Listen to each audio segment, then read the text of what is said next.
성경을 통해 말씀하시는 하나님의 말씀을 믿고 기도하고 전도하고 봉사하고 친교하고 교육하고 예배하는 삶을 살아갈 때 내 삶 가운데, 우리 가정 가운데, 직장과 사업장 가운데, 새로운 교회 가운데, 세계 열방 가운데 기적의 역사가 나타날 것이다. 여러분 믿으십니까? 아멘, 아멘. 오늘 이 시간에도 여러분들 살아계신 하나님을 만나시기 바랍니다. 살아계신 하나님을 만나신다면 오늘의 삶도 그리고 앞으로 시작되는 일주일의 삶 가운데 은혜가 충만할 줄 믿습니다. 다음 주일은 추수감사 주일로 지킵니다. 그래서 한 주 전인 오늘 추수감사절을 어떻게 준비하는 것이 신앙인의 자세로 좋을까 한번 생각해 보려고 합니다. 여러분, 추수감사절이라는 말은 어디에서 왔는지 아십니까? 추수감사절이라는 말은 미국으로부터 오게 됩니다. 영국에서 청교도들이 신앙의 자유를 찾아서 메이플라워호를 타고 신대륙 미국 땅으로 건너가게 됩니다. 1620년 102명이 배에 올라타서 신대륙에 들어가게 되는데 그의 겨울이 너무 추워서 44명이 사망하고 맙니다. 그리고 새로운 땅에 정착하는데 농사를 짓는데 계속 실패하고 마는 거예요. 그때 이제 그 땅에 살고 있던 인디언들이 와서 어떻게 농사를 짓게 하는지, 그리고 어떤 물을 먹어야지 사람이 병에 들지 않는지, 어떤 물을 가져다가 농사를 지어야 되는지 도움을 받아가면서 정착하게 되고 첫 수확을 거두게 됩니다. 그래서 청교도들은 하나님께 감사하면서 인디안을 만나게 하신 것도 감사하고 새로운 땅 신대륙에 와서 정착하게 하신 것도 감사해서 하나님 앞에 절기로 삼아 축제로 지키게 됐는데 그것이 바로 우리 추수감사절이다라는 것입니다. 근데 이 추수감사절은 이름은 미국에서 가지고 왔지만 추수감사절 기원에 관한 얘기는 우리 성경에 그대로 기록되어져 있습니다. 오늘 저와 여러분들이 읽은 이 출애굽기 23장 14절로 17절에 해당하는 부분이 절기를 지키는, 그래서 청교도들이 이 말씀을 기억하면서 여호와 하나님 앞에 우리 추수감사절을 지킨 것 같습니다. 여러분 23장에 보니까 세 가지의 절기가 나옵니다. 첫 번째는 무교병의 절기, 두 번째는 맥추절, 세 번째는 수장절. 이 세 가지의 절기를 지켜라라는 거예요. 명절을 지켜라, 이 명제를 축제로 지켜라라는 것입니다. 제가 전라북도 이사 와가지고 가장 행복한 일이 있다면 오늘 본문에 나오는 세 가지의 절기를 그냥 머릿속으로만 느끼는 것이 아니라 눈으로 보고 몸으로 느낄 수 있는 환경에 놓여져 있다는 것이 얼마나 기쁜지 몰라요. 저 윗동네에 넘어가면요 이런 거 잘 못 봅니다. 맥추절이라는 걸요 경험을 못해요. 맥추절. 근데 이상하게 여기 무슨 강이 흐르죠? 여기 금강인가요? 예?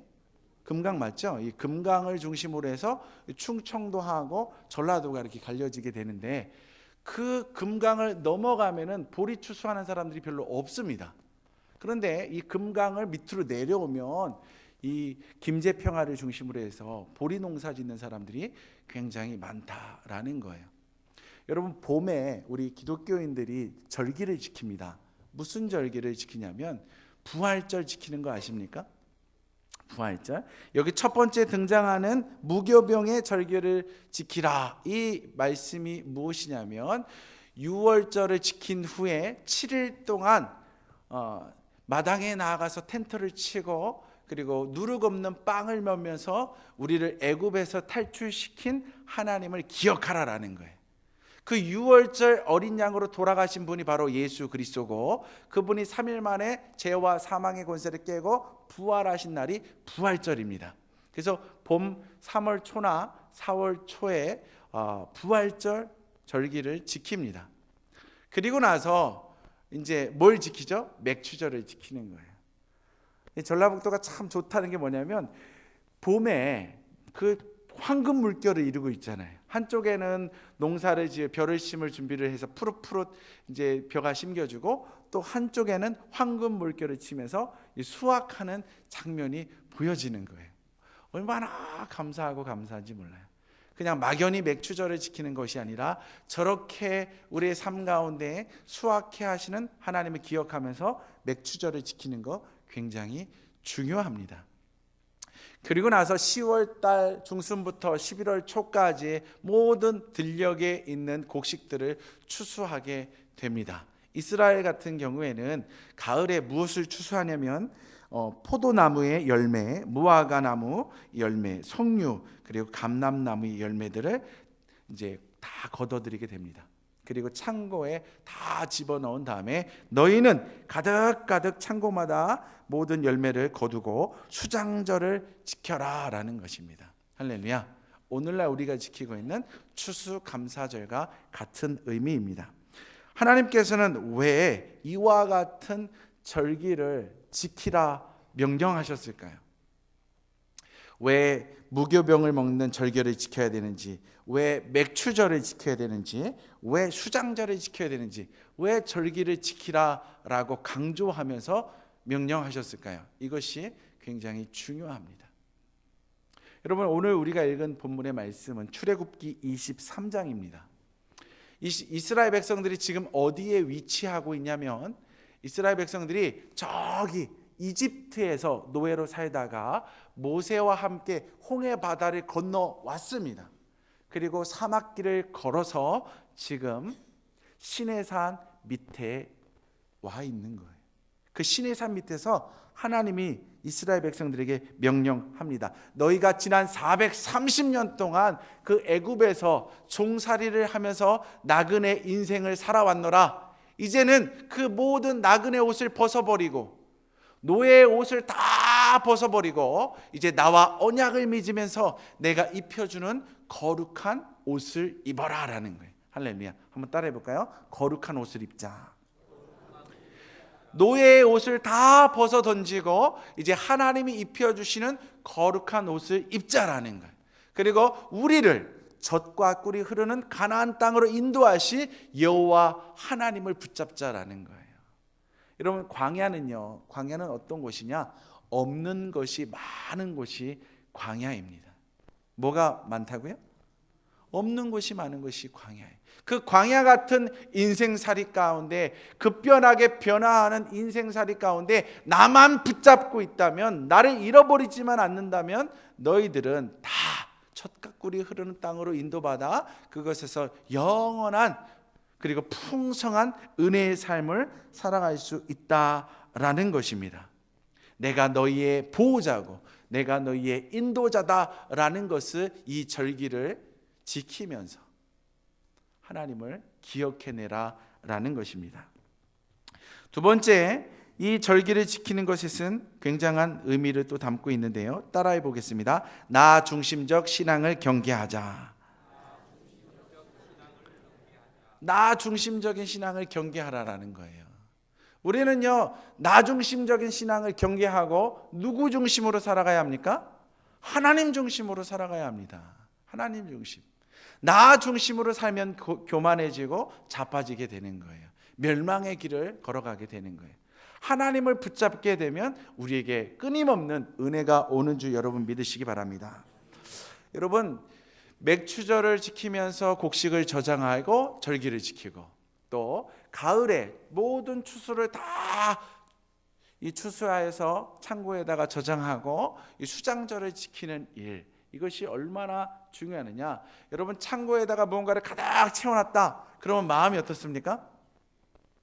마음이 든든하죠. 마음이 든든. 통장에 돈이 있으면 마음이 든든한 거예요. 그렇지 않습니까? 예? 창고에 먹을거리가 가득하면 마음이 든든한 거예요. 제가 이게 모현돈 지역에 연탄을 이제 배달하려고 이제 집들을 한번 방문을 했습니다. 어떤 집들이 있나, 도로에서 길이가 얼마나 떨어져 있나, 이걸 조사하려고 주민센터 직원하고 같이 모현동 지역을 한 바퀴 삥 돌고 왔는데, 그 주민들이 뭐라고 하냐면 연탄 좀 채워주세요. 연탄이 있으면 한겨울 보낼 때 마음이 든든한데 연탄이 떨어지면 마음이 쪼그라들어요. 가뜩이나 살림도 어려워서 힘든데 추운 겨울을 보낸다고 생각하면 마음이 더 쪼그라듭니다. 도와주실 수 있으면 도와주셨으면 좋겠습니다. 그러는 거예요. 여러분, 겨울을 나기 위해서 내가 땔감을 준비한다라는 것은요, 내가 겨울을 든든히 보낼 수 있다라는 자신감을 얻게 되는 것입니다. 겨울 내내 농사 짓지 못해서 그것을 창고에 있는 것을 꺼내다가 먹어야 되는데 창고에 먹을 것이 많다라는 것은요, 든든하다가 생각하면서 힘이 느껴지기 시작하는 거예요. 뭐가 느껴진다고요? 힘이 느껴지는 거예요. 그래서 이 곡식을 저장한 사람들은 힘을 가지게 되고요, 저장하지 못한 사람들은 어떻게 됩니까? 그 긴 겨울을 보내기 위해서 힘 있는 자를 찾아가는 거예요. 힘 있는 자. 내가 겨울을 준비를 못했으니 힘이 있는 당신이 내게 곡식을 빌려주면 안 되겠습니까? 땔감을 빌려주면 안 되겠습니까? 내가 내년에 갚겠습니다. 힘이 있는 자에게 없는 자들이 와서 빌리게 됩니다. 근데 만약에 그 다음에 또다시 가뭄이 들면서 그리고 어려움이 와서 또 겨울을 준비하지 못한다면 그 사람은 이제 어떻게 될까요? 또다시 빌려야겠죠. 또다시 빌리게 되죠. 그러다가 자신이 가지고 있는 토지도 빼앗기게 되고 자신의 딸들도, 자신의 가족들이 이제 노예로 전락되게 됩니다. 그래서 많이 가지고 있는 사람들은, 곡식을 많이 저장한 사람들은 더 많은 땅을 소유하게 되고 더 많은 노예들을 소유하게 되면서 점점 힘이 강성해져 갑니다. 여러분, 힘이 강할 때 느껴지는 것이 있습니다. 봐라! 나를 봐라! 내가 얼마나 대단한지 봐라! 라는 거예요. 자기도 모르는 사이에 곡식이 창고에 점점 쌓여져 감과 동시에 점점 자기가 부리는 사람들이 많아진과 동시에 자기가 교만해지기 시작한다라는 거예요. 힘이 생기면요, 교만해진다라는 거예요. 힘이 생기면요, 자기 중심적인 삶을 선택하게 된다라는 것입니다. 봐, 내 힘으로 여기까지 왔어. 봐, 나 능력 있는 사람이야. 이렇게 변질되어 간다라는 거예요. 나 중심적인 힘을 막, 에너지를 막 모으기 시작하면요, 그때부터 누가 물러가기 시작하느냐? 하나님이 물러가는 거예요. 야, 네가 다 한다는데 내가 무슨 할 일이 있겠냐? 하나님이 멀어져 가는 거예요. 힘이 생길 때마다 하나님이 멀어져 가는 거예요. 그래서 하나님께서는 이 풍성한 곡식들을 다 걷어들이고 창고에 걷어들인 다음에 너의 노력을 통해서 너의 땀방울을 흘려서 이 곡식을 거둔 건 사실이다. 그러나 내가 물을 주지 않았느냐, 내가 바람을 주지 않았느냐, 내가 햇빛을 주지 않았느냐, 내가 만약에 우주 만물 자연을 통해서 가뭄을 허락하였다면 너희는 이와 같은 추수를 할 수 없었을 것이다. 너의 수고도 누구의 은혜가 있어야지만 가능하다? 나의 은혜가 있어야지만 가능하다라는 거예요. 그래서 이 절기를 통해서 우리의 삶을 풍성케 하시는 하나님을 바라보면서 자기 중심적인 신앙으로 빠져가는 것을 경계해야 된다라는 것입니다. 할렐루야. 세 번째, 이것을 통해서 우리는 무엇을 바라볼 수가 있냐면 신앙을 상속해야 된다라는 것을 경험하게 됩니다. 오늘 본문의 말씀을 보니까 23장 14절, 너는 매년 3번 내게 절기를 지킬지니라. 몇 번 절기를 지키래요? 3번 절기를 지키래요. 17절, 내 모든 남자는 매년 3번씩 주 여호와께 보일지니라. 할렐루야. 우리가 믿음으로 하나님을 섬긴다라고 이야기를 한다면, 우리가 믿음으로 저 하나님 믿습니다, 저 하나님의 말씀이 내 안에 있습니다 라고 이 안에 있다면 이제 실천하는, 감사로 표현하는, 그래서 행동과 아는 것이 삶의 균형을 이루는 그런 모습으로 성장해 나가라라는 것입니다. 그러면서 20세 이상의 남자들로 하여금 3번 절기에 반드시 참여하라라는 거예요. 이스라엘 백성들의 성소는요, 한 곳에 정해져 있습니다. 한 곳에, 실로에 있다가 나중에 이제 예루살렘 성전으로 이제 옮겨져 가게 되는데, 12지파의 이스라엘 백성들이 그 절기를 지키려면 여행을 해야 되는 거예요. 여행. 아버지와 아들이, 아버지와 아들과 할아버지가 여행을 하는 거예요. 그 여행을 할 때마다 늘 이야기하는 것이 있습니다. 아버지, 오늘 이 절기는 우리가 왜 지켜야 되나요? 우리가 절기를 통해 어떤 제사를 드려야 되나요? 그리고 이 절기를 지키고 나면 우리는 무엇을 얻게 되죠? 수많은 질문들을 아버지와 아들이 그리고 할아버지와 손자가 함께 이야기를 나누면서 누구를 집중해 가느냐? 하나님을 집중해 가는 거예요. 그래서 20세 된 모든 남자들이 나도 아버지처럼 돼야겠구나, 나도 할아버지처럼 돼야겠구나, 나도 가정을 일군 다음엔 내 자식을 손에 잡고서 성전에 가서 여호와 하나님께 감사의 제사를 드려야겠구나, 나도 아들의 아들을 보면서 그를 이끌고 가면서 신앙을 상속하면서 여호와 하나님을 기념하게 해야겠구나, 그리고 하나님을 붙잡고 살아가는 삶이 얼마나 축복된 삶인가를 전수해 줘야겠구나라는 거예요. 신앙을 상속해 줘야겠구나라는 것입니다. 여러분, 감사라는 것이 하나님과 우리 사이에 연결고리를 만들어 줍니다. 한번 따라해 볼까요? 감사가 하나님과 나 사이에 연결고리를 만들어 준다. 그래서 하나님 감사합니다 라고 표현하면서 여기까지 올 수 있었던 거 에베네셀의 하나님의 도우심이구나, 오늘 내가 이 자리에 살아 숨 쉬면서 감사함으로 주님 앞에 예배할 수 있는 거 하나님의 은혜, 임마누엘 하나님의 은혜이구나, 앞으로의 변화무쌍한 삶을 어떻게 내가 나아갈 수 있을까? 여호와 이레 하나님이 앞길을 가시면서 길을 내어주시고 물을 터쳐주시면서 우리의 보호자가 되시면서 인도해 가시는구나. 이 감사라는 것을 통해서 하나님을 만나게 되는 거예요. 감사를 통해 하나님과의 관계가 끈끈해지는 거예요. 그런 가운데 우리의 마음에 평강이 오기 시작하는 것입니다. 여러분, 데살로니가전서 5장 18절 말씀에 보면 우리가 잘 아는 말씀이 있습니다. 뭐라고 쓰여져 있냐면 범사에 감사하라, 이것이 그리스도 예수 안에서 너희를 향하신 하나님의 뜻이니라. 할렐루야. 감사하는 것이 누구의 뜻이래요? 하나님의 뜻을 이루어가는 거래요. 감사가 하나님의 뜻을 이루어가는 것입니다. 그런데 여기 감사라는 표현 앞에 붙어있는 말이 있어요. 이게 굉장히 중요한 말입니다. 무슨 말이 붙어있죠? 범사에 감사하라. 범사라는 거예요. 영어로는 everything, 모든 것. 갖가지 모든 일을 당하여도 너희는 감사해라라는 거예요. 슬픈 일을 당하여도 감사하라는 거예요.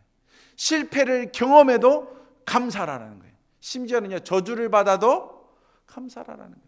즐거우면 즐겁기 때문에 감사하고, 뭔가 풍족해지면 풍족하기 때문에 감사라는 거예요. 내가 주님 앞에서 보호를 받았다면, 인도함을 받았다면 그것을 놓고 감사라는 거예요. 우리 믿음의 사람들이 좋은 일이 닥쳤을 때 감사하는 일에는 익숙합니다. 그러나 어려운 일을 당했을 때 감사하는 일은 인색합니다. 감사를 잘 못해요. 오히려 감사도 안 하고 하늘을 향하여 손가락을 높이 들고 원망하는 것이 어쩌면 우리의 모습인지도 모릅니다. 주님이 우리로 하여금 너희는 범사에 감사하라. 외양간에 송아지가 없을지라도, 포도나무에 소출이 없을지라도 넌 구원하여 주신 여호와로 인하여 기뻐하며 감사하라. 하박국 선지자가 이야기한 것처럼 우리는요, 늘 주님 앞에 감사의 제사를 드려야 되는 것입니다. 할렐루야. 우리가 기쁜 일을 맞이했을 때 감사하는 일은요, 당연한 일이에요. 너무 기쁘니까. 슬픈 일을 당하거나 아픔을 경험하거나 저주스러운 일을 경험할 때는 나의 신앙에 뭔가 문제가 생겼기 때문에 이와 같은 가뭄 같은 일이 오는구나, 소출을 기대할 수 없는 가뭄을 맞이하는구나, 내 신앙의 모습을 점검해 보아야겠다, 그리고 점검할 수 있는 기회 주심에 감사합니다 라고 하면서 범사에 감사를 드리는 거예요.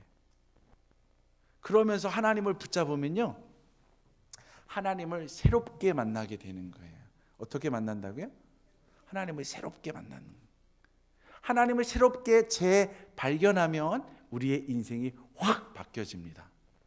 아무것도 가지고 있지 않아도, 손에 쥔 것이 아무것도 없어도 나는 여호와가 있구나 라는 것을 깨닫게 되는 거예요. 그러면 그 여호와께 물어가면서 나머지 인생을 살아가다 보니까 은혜가 풍성한 형통의 삶이 열려지게 된다라는 것입니다. 누가복음 17장 11절부터 19절에 보면 인생의 역전을 경험한 사람이 등장합니다.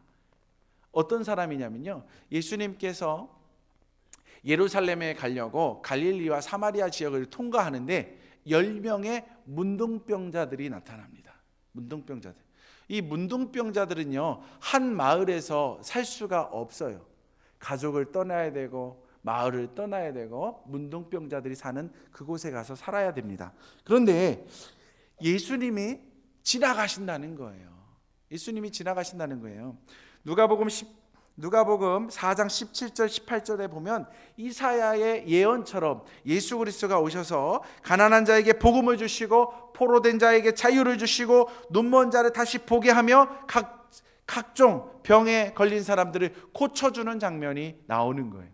그 소문을 들은 문둥병자 10사람이 예수가 지나간다는 소식을 듣고 나오게 됩니다. 그리고 멀찌감치 서가지고, 그리고 그들의 문드러진 입 이런 것들, 그리고 침이 튀기면 전염될 수 있다는 것 때문에 손을 이렇게 입술 쪽에 가리고 주 예수 선생님이시여 우리를 불쌍히 여겨 주시옵소서라고 외치기 시작합니다. 문둥병자들이 예수님 앞에 외치기 시작하는 거예요. 예수님께서 가시다가 발걸음을 멈추십니다. 그리고 그들을 바라보기 시작합니다. 그리고 나서 예수님께서 그들에게 말씀하십니다. 가서 제사장들에게 너희 몸을 보이라.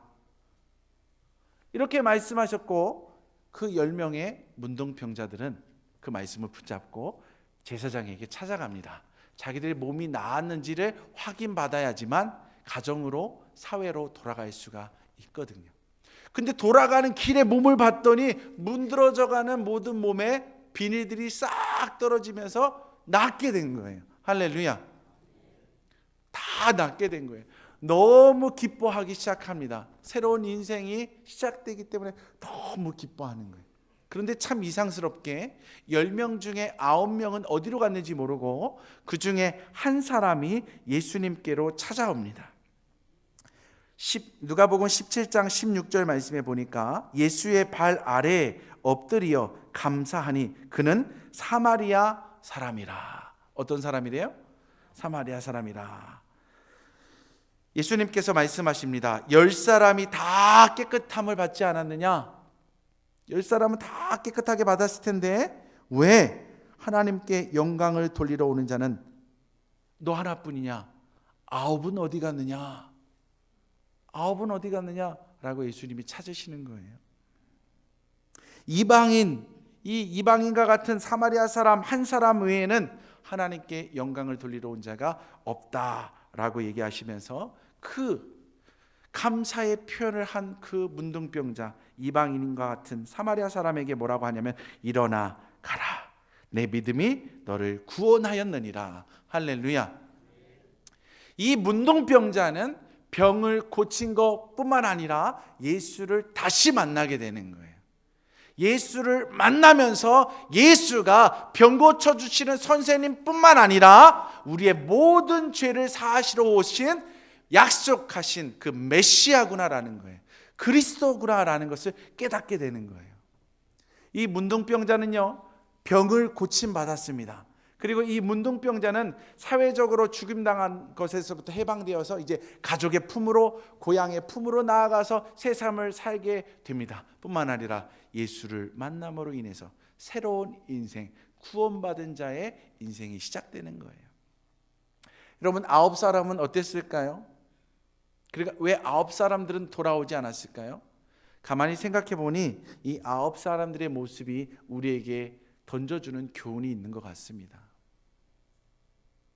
이 9사람들은요, 하나님의 백성들이에요. 하나님의 백성들. 하나님에 관하여 아는 게 많은 사람들이에요. 어쩌면요, 오늘을 살고 있는 우리 현대 기독교인들하고 똑같은 것 같습니다. 아는 게 참 많습니다. 그리고 하나님께서 우리에게 베풀어 주시는 은혜가 너무나 많이 있습니다. 그런데 그것을 우리는 그냥 당연히 여기고 살아간다라는 거예요. 신앙생활, 아니 제가 말을 잘못 표현했어요. 신앙생활은 종교 생활을 하는 거예요. 불교, 유교, 힌두교, 마호메트 이런 것을 섬기는 그 종교인으로 생활하고 있는 거예요. 아는 것을 가득 채우고 그래 맞아 이렇게 전해야지, 이렇게 살아야지 판단하고 결정하고 나 중심적인. 재수 참 좋네. 모든 질병을 고침받아. 재수 참 좋네. 여러분, 우리는요 이런 삶을 살면 안 됩니다. 감사의 마음을 가지고 하나님 앞에 달려감으로 말미암아 하나님을 다시 만나면서 다시금 나를 구원해 주신 하나님을 만나게 되는 거예요. 묵은 때의 옷을 다 벗어버리고 하나님이 입혀주시는 거룩한 새 옷을 입으면서 나는 구원받은 백성이구나, 나는 하나님의 자녀이구나라는 거룩한 신분을 회복해 나가는 것입니다. 이것이 인생 역전입니다. 이러한 역전된 인생을 가진 사람들이 하나님 앞에 절기에 나와서 감사를 드려야 된다라는 거예요. 할렐루야. 이런 사람들이 주님 앞에 나와서 감사로 절기를 지킵니다. 너는 내 앞에 나올 때 빈손으로 나오지 말라. 할렐루야. 빈손으로 나오지 말라는 거예요. 예물을 드리라는 거예요. 여러분, 내가 하나님을 인격적으로 만난 사람과 인격적으로 만나지 않은 사람들은요, 예물을 드릴 때 반드시 차이가 납니다. 반드시 차이가 나요. 어떻게 차이가 나느냐? 절기가 돌아오면 오늘 여러분들 주보에 이렇게 봉투가 끼워져 있죠. 1년에 우리 교회에서는 5번 봉투를 끼웁니다. 성탄절, 신년감사, 부활절, 맥주감사, 추수감사 5번 꽂아요. 정성스럽게 하나님께 감사를 표현하라는 거예요. 그런데 내가 종교 생활을 하고 있는 사람들은 이 봉투를 받으면 얼마 해야 되지? 이게 제일 먼저 떠오릅니다. 3만 원? 5만 원? 10만 원? 20만 원 해야 되나? 내 체면도 있는데 얼마 해야 되지? 부담되는데. 나 중심적인 종교 생활을 하는 사람들이 이 감사절을 맞이하면서 감사하라고 봉투를 딱 전해지면 그렇게 딱 반응이 오는 거예요. 신앙을 점검해 봐야 합니다. 근데 이 봉투를 딱 받은 사람이 하나님을 만난 사람이라면, 구원받은 백성이라면요, 기쁩니다. 기뻐요. 얼마를 드리느냐는 상관하지 않아요. 너무너무 기뻐요. 왜냐하면 내 것을 드리는 게 아니라 하나님의 것을 드리기 때문에 그렇습니다. 할렐루야. 누구 걸 드리기 때문에? 내 것을 드리는 게 아니라 하나님의 것을 드리기 때문에 그래요. 여러분, 제가 내 돈을 가지고 시장에 가서 물건을 사거나 음식점에 가서 밥을 사 먹을 때요, 내 안에 살림이 어려우면요, 마음껏 못 씁니다. 벌벌 떨립니다. 그렇지 않습니까? 손이 떨린다니까요. 아까워가지고 밥도 잘 못 사 먹어요. 아까워가지고. 근데 아버지가, 부자인 아버지가 와가지고, 야, 내 새끼가 그렇게 궁색하게 살면 어떠냐? 아버지 카드 줄 테니까 이 카드 갖고 다니면서 살아라. 그러면요, 아버지 카드 쓸 때는 가게 가서 옷 살 때도 이거 좋다. 이거 맛있겠다. 이거 사 먹자. 먹고 싶은 거 마음껏 먹고 사고 싶은 거 마음껏 사는 거예요. 그래도 마음에 즐거운 거예요. 누구 돈이니까? 아버지 돈이니까. 내 돈이 아니라 아버지 돈이니까. 여러분들이 가지고 있는 돈을 내 것을 하나님께 드린다라고 생각하면 여러분들은요, 정말 빚쟁이처럼 하나님 앞에 서게 되는 거예요. 얼마나 비참한지 몰라요. 돈을 내고 나서도 비참한 거예요. 근데 아버지께서 나에게 복 주셨구나, 아버지에게 내 지갑에 10,000원을 채워주셨으면 그 10,000원 중에서 내가 하나님께 드릴 수 있는 액수를 정해서 드리면 되는 거예요. 아버지 것인데 뭐 아버지께 드리지 뭐. 아버지가 많이 주셨는데 많이 드리지 뭐. 아버지 건데 아버지가 또 주시겠지 뭐. 그렇게 된다라는 거예요. 적은 것이 있으면 내가 아버지 앞에서 잘 못 살았나 보다, 잘 살아야겠다 라고 하면서 또 아버지께 또 작은 걸 드리는 거예요. 여러분, 하나님을 감사함으로 만난 자는요, 똑같이 드리는데 마음 자세가 정말 다릅니다. 마음 자세가 드리는 거예요. 하나님을 만난 사람은, 진짜 감사하는 사람은요, 내 걸 드리는 게 아니에요. 하나님이 나에게 맡겨주신 것을, 인생살이 가운데 맡겨주신 것을 떼어서 드리는 거예요. 그럼 어떤 걸 드리느냐? 23장 19절 말씀에 보니까 내 토지에서 처음 거둔 열매에 가장 좋은 것을 드려라. 할렐루야. 가장 좋은 것을 드리라는 거예요. 따라합시다. 좋은 것을 드리자. 아버지가 좋은 거 줬으니까 그 좋은 것 중에서 가장 좋은 것을 아버지께 다시 돌려드려라라는 것입니다. 그리고 마지막 부분에 보면 무슨 말씀이 나오느냐? 너희 하나님 여호와의 전에 드릴지니라 너는 염소 새끼를 그 어미의 젖으로 삼지 말지니라. 여기 아주 중요한 교훈을 가지고 있습니다. 염소 새끼를 하나님 앞에 이게 드리는데 피를 드리고 그걸 제물로 번제로 드리게 되는데 그 염소 새끼를 어미의 젖으로 삶지 말라는 거예요. 이 말이 무엇인지 아십니까?